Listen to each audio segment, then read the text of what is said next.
मोदी सरकार आखिरकार न जाने महात्मा गांधी जी को लेकर के क्या सोचती है। मनरेगा का कानून और मनरेगा की वजह से सच्चाई है कि गांव में देहात में सबसे ज्यादा रोजगार मनरेगा की वजह से मिलता था।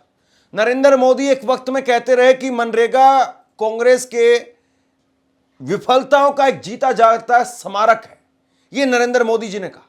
लेकिन आखिरकार उसी मनरेगा में पैसे बढ़ाने पड़े क्योंकि समझ में आ गया कि मनरेगा को अगर नहीं चलाया गया तो बहुत भारी स्थिति जो है खड़ी हो जाएगी और रोजगार तो पहले ही नहीं है। लेकिन अब मनरेगा का नाम न केवल बदला जा रहा है बल्कि इसके स्वरूप को भी बहुत हद तक सरकार बदल रही है। जहां पहले इसमें 100 दिन के रोजगार की गारंटी थी, अब सरकार कह रही है हम 125 दिन रोजगार की गारंटी दे रहे हैं।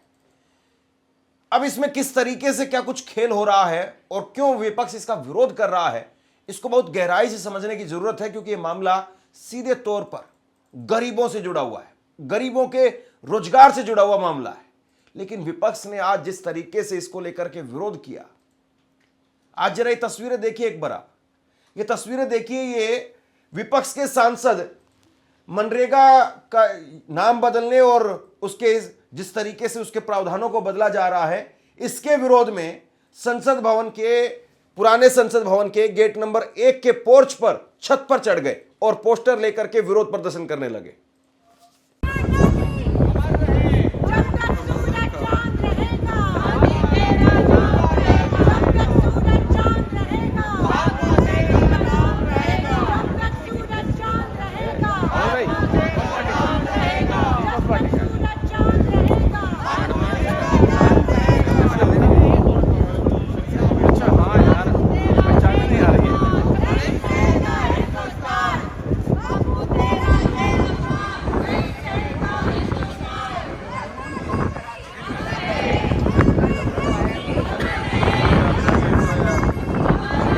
मनरेगा का नाम बदल करके जी राम जी, वीबी जी राम जी जो किया गया है उस पर हम विस्तार से बात करेंगे। लेकिन सबसे बड़ी बात यह है कि पूरा विपक्ष इस मुद्दे पर सरकार के खिलाफ है और एकजुट है, चाहे वो समाजवादी पार्टी हो, चाहे वो टीएमसी हो, चाहे वो आम आदमी पार्टी हो, चाहे कांग्रेस हो, सारी पार्टियां एक है।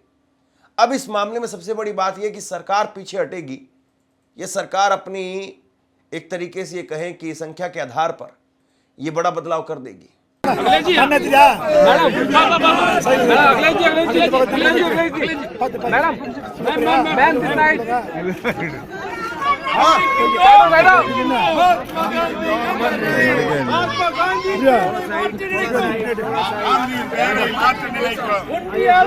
प्रियंका गांधी ने इसको लेकर के कह दिया कि किसी की सनक से ये देश नहीं चल सकता है, किसी की सनक से आप कानूनों के अंदर बदलाव नहीं कर सकते। बात यह है कि गहन जांच पड़ताल और व्यापक चर्चा के लिए इसे कम से कम स्थायी समिति के पास भेजा जाना चाहिए और कोई विधायक किसी की निजी महत्वाकांक्षा, सनक और पूर्वाग्रहों के आधार पर न तो पेश होना चाहिए और न ही पास होना चाहिए। धन्यवाद।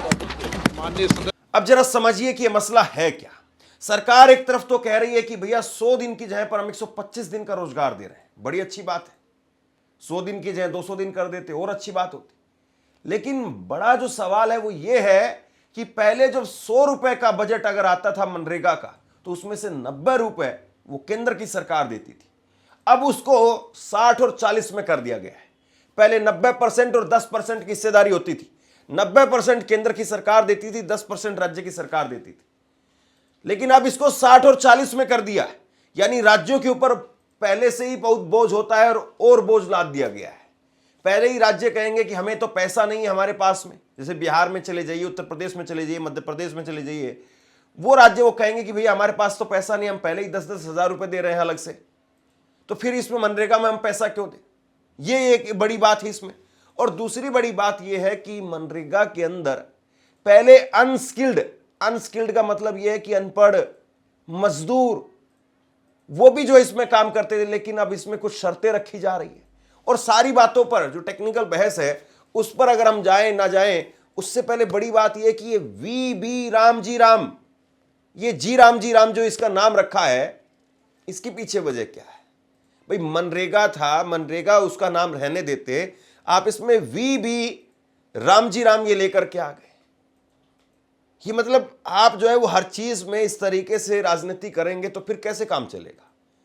अब राम जो शब्द इसमें डाला गया है, आप अगर इस बिल को जब कृषि मंत्री शिवराज सिंह चौहान जब सदन के पटल पर रख रहे थे, महज 20 सेकंड अगर आप सुन लेंगे तो आपको समझ में आ जाएगा कि सरकार की मंशा क्या है। माननीय अध्यक्ष महोदय, मैं प्रस्ताव करता हूं कि मुझे विकसित Bharat guarantee for Rozgar and Ajeevika mission ग्रामीण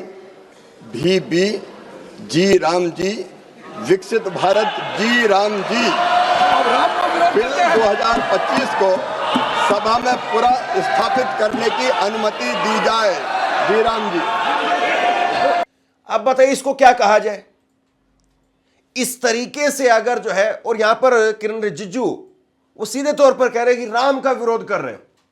अरे भैया, ऐसे तो कल को किसी को आप प्रधानमंत्री बना दो जिसका नाम राम हो, आप किसी को मुख्यमंत्री बना दो जिसका नाम जो है वो राम हो, तो उस आदमी का विरोध ही नहीं होगा कि राम का विरोध कर रहे हो। अरे भैया, राम राम नहीं है, वो नाम है और केवल उस नाम का और उसके काम का विरोध है। ये बड़ी अजीब बात है भाई। इस देश में बहुत सारे लोग आपको जेलों के अंदर मिल जाएंगे, जघन्य अपराध के दोषी वो आपको जेलों के अंदर मिल जाएंगे जिनका नाम राम होगा। कोई राम सिंह होगा, कोई राम कुमार होगा, अलग अलग तरीके से मिल जाएंगे लोग। अब बताइए, तो बड़ी अजीब बात हो गई। मान लीजिए कि कल को कोई आदमी, कोई अपराधी, कोई व्यक्ति कुछ गलत काम कर दे और खबर आए कि धर्मेंद्र नाम का कोई आदमी है और उसने गलत काम किया, तो मैं उसकी खबर पर बात ना करूं कि भैया ये तो मेरा नाम राशि हो गया। ये कैसी अजीब बात है भाई। बात काम पर होनी चाहिए। एक कहावत कही जाती है कि इंसान वो चाम से और नाम से प्यारा नहीं होता है, वो काम से प्यारा होता है। चाम का मतलब चमड़ी।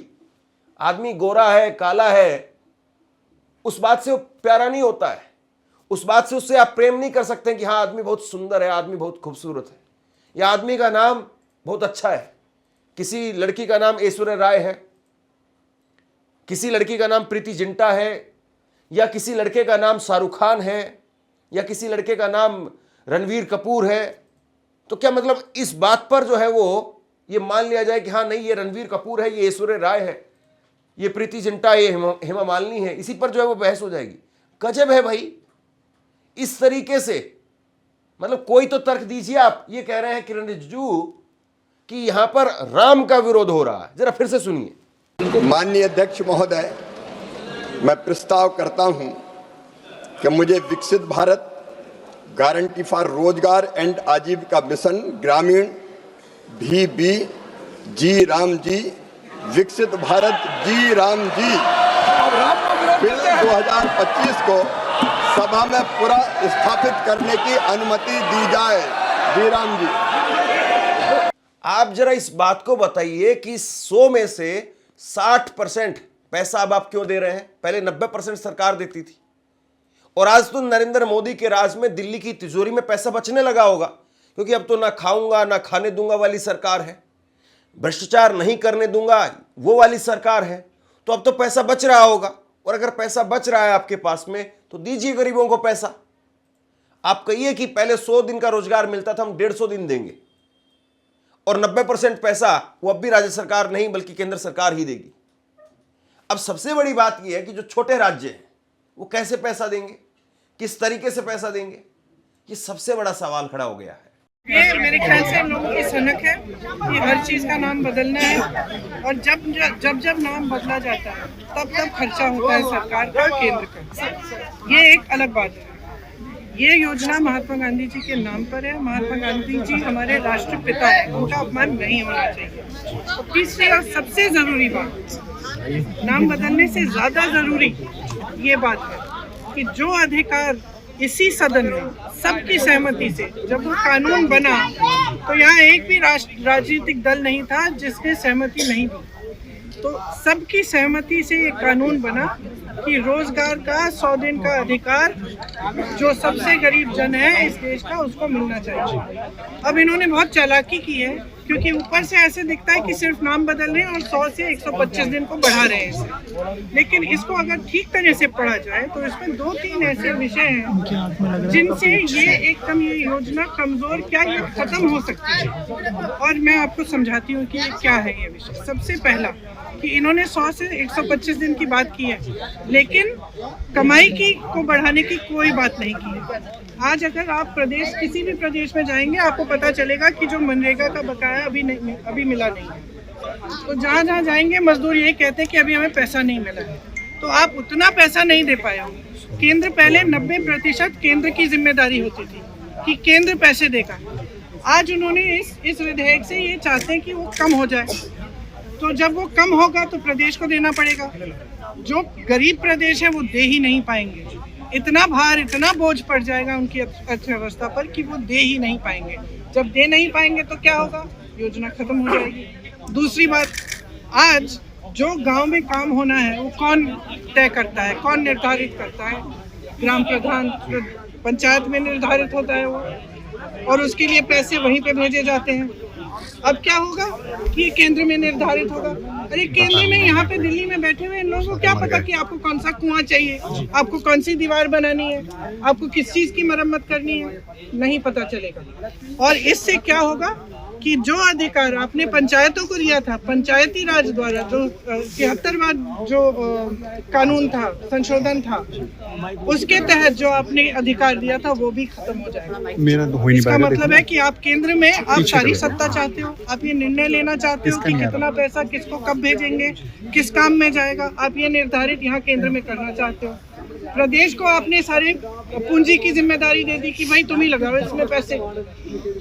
और जो पंचायत में है, जो गांव में है, उसका क्या होगा? उसको जो अभी मजदूरी नहीं मिल रही है उसका क्या होगा? 125 दिन कहना आसान है, उसके पैसे दोगे? खुद कह रहे हो कि नहीं देंगे, तो क्या होगा? स्कीम खत्म हो जाएगी, एक साधारण स्कीम बन जाएगी जो बाकी सरकारी स्कीम है। इसमें जो अधिकार है, जो ग्रामीण जनता के लिए, जो हमारे सबसे गरीब भाई बहनों के लिए जो अधिकार है वो खत्म करने जा रहे हैं। और आप जहाँ भी जाएंगे इस देश में, दूर से पता चल जाएगा कि ये मनरेगा का लेबर है, ये मनरेगा का मजदूर है। दूर से पता चल जाएगा। उसके हाथ कठोर होते हैं, उसकी चेहरे पे झुर्रियाँ होती है, गरीब से गरीब इंसान होता है वो। वायनाड से लेके रायबरेली तक मैंने देखा है, दूर से पता चल जाता है कि ये मनरेगा के मजदूर है। उसको भी खत्म करना चाहते हो आप? किस लिए?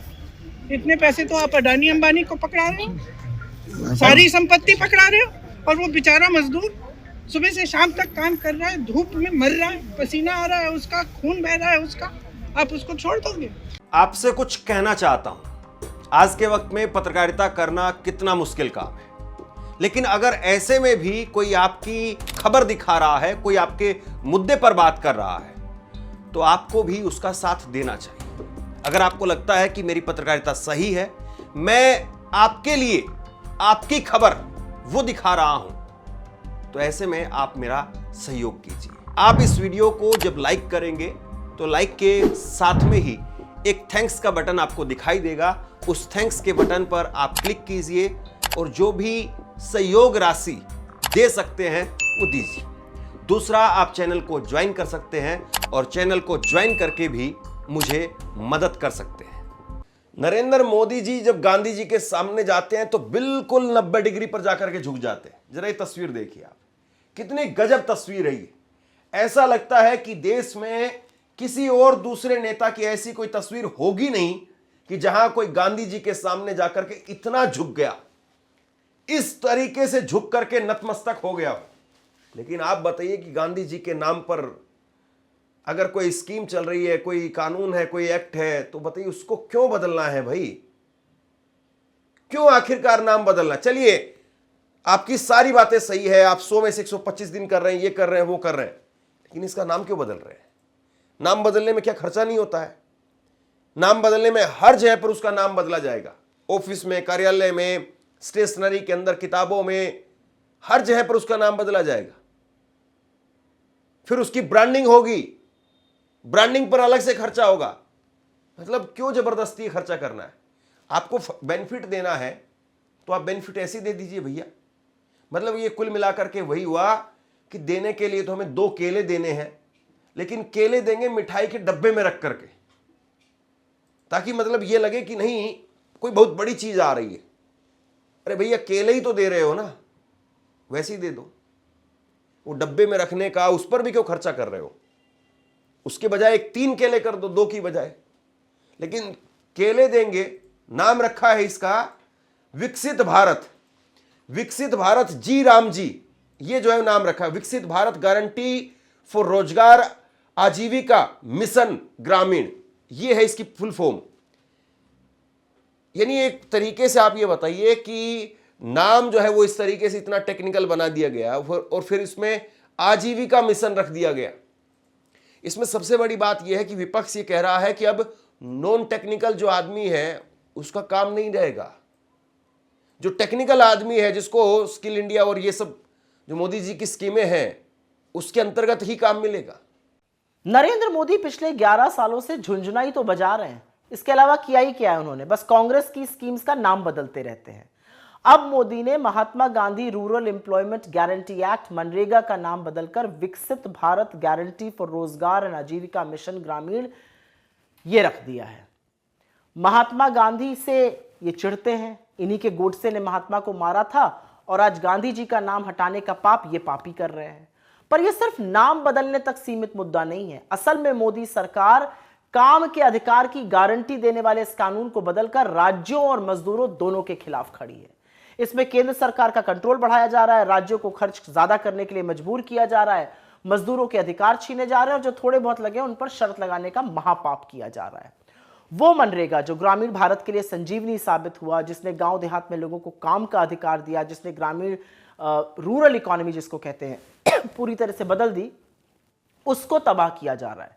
पहली बात, मनरेगा अनस्किल्ड मजदूरों के लिए स्कीम थी जिसका बजट केंद्र सरकार देती थी, लेकिन अब नए प्रपोजल में बजट का 60-40 भार केंद्र और राज्य सरकारों को उठाना पड़ेगा। मतलब सिंपल तौर पर राज्य सरकारों को 40% खर्च वहन करना पड़ेगा। यह राज्यों के रेवेन्यू को तो तबाह करेगा ही, इसका सबसे बड़ा दुरुपयोग नरेंद्र मोदी जैसे लोग विपक्ष की राज्य सरकारों के खिलाफ करेंगे, जो उनका ट्रैक रिकॉर्ड रहा है। मतलब इस न्यू इंडिया में राज्य भुगतान करेंगे, फोटो मोदी जी खिंचाएंगे। दूसरा पॉइंट, मनरेगा मांग पर आधारित डिमांड बेस्ड स्कीम था, अब शर्तें लागू हो रही हैं। मनरेगा में अगर कोई मजदूर काम मांगता था तो केंद्र को उसे काम देना पड़ता था और उसका भुगतान करना पड़ता था। लेकिन ये जो नई स्कीम है ये डिमांड के आधार पर नहीं है, डिमांड के आधार पर काम नहीं मिलेगा।